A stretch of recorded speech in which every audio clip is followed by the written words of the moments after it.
Good morning, Little Masters, and welcome back to today's Tolkien Times. I'm the Man of the West, also from the Prancing Pony podcast. Let's keep week 45 going with today's Tolkien Tuesday.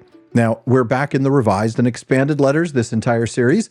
This time, though, we're focusing on letters that were written around the time of the publication of The Lord of the Rings.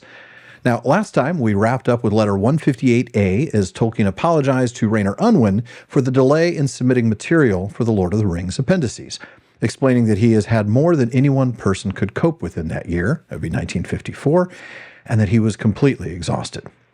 Today, we're going to start by moving forward to letter 162a. Now, he's writing again to Rayner here, and it is still about the appendices, even though it's now 5 months later, on May 26th, 1955.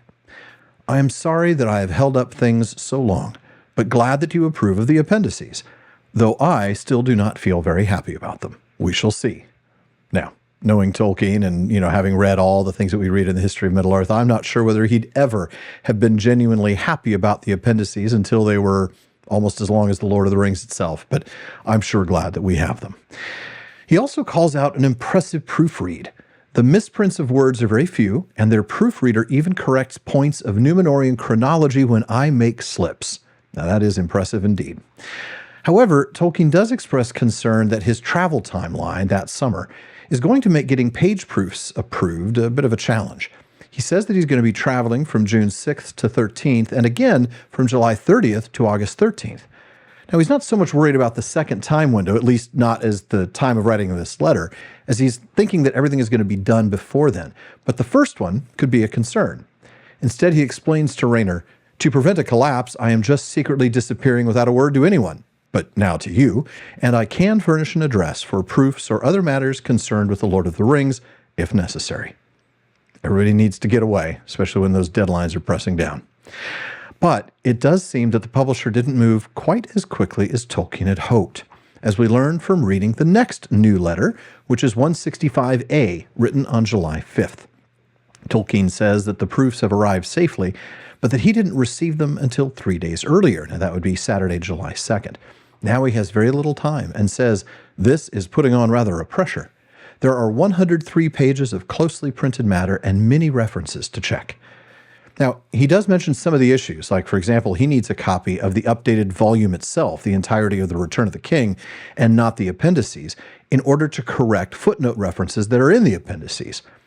Then he says, I think the best that I can do is to send the marked proofs to you tomorrow, Wednesday, at whatever cost of sleep. I unfortunately lost 3 days of leisure and am not now so free.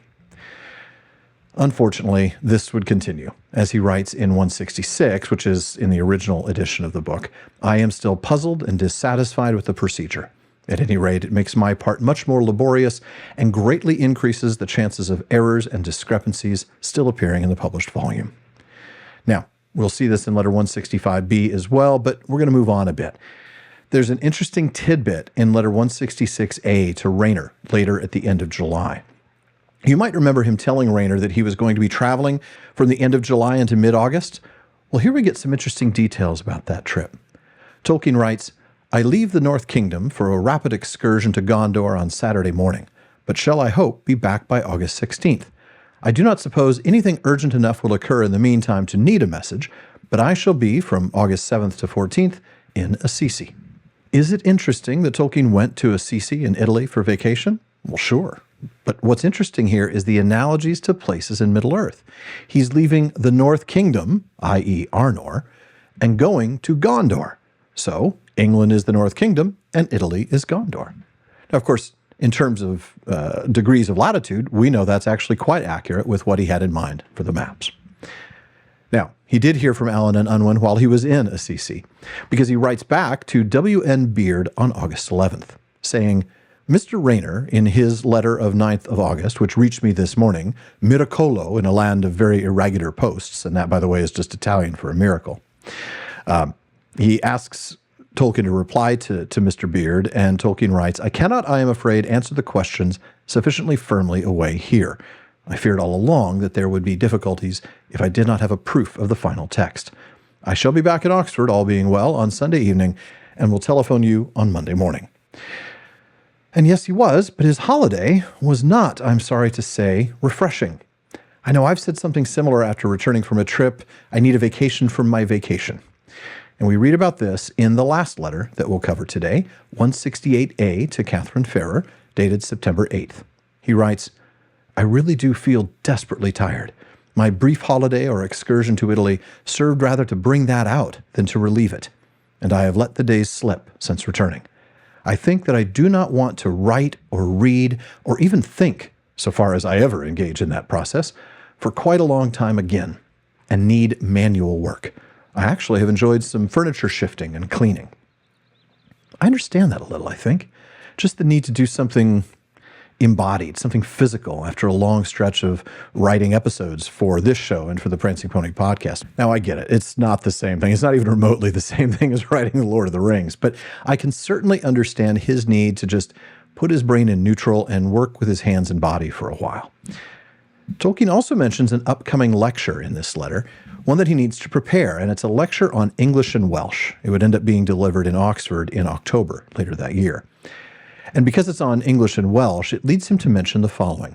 I, too, am very fond of the Welsh people, and I have made many attempts to master the modern colloquial with small results, alas. The last time I heard it was under the dome of Milan Station, spoken by the cook's guide, who fought to find us places on the train. But that is chiefly lack of opportunity. It is not really any harder than French, and much better spelt. I am sure that my Welsh ancestors, some 4 or 5 generations up the family tree, would be happy to hear that. For now, folks, that wraps it up for this week's Tolkien Tuesday. Be sure to join me again next week for more letters from Tolkien.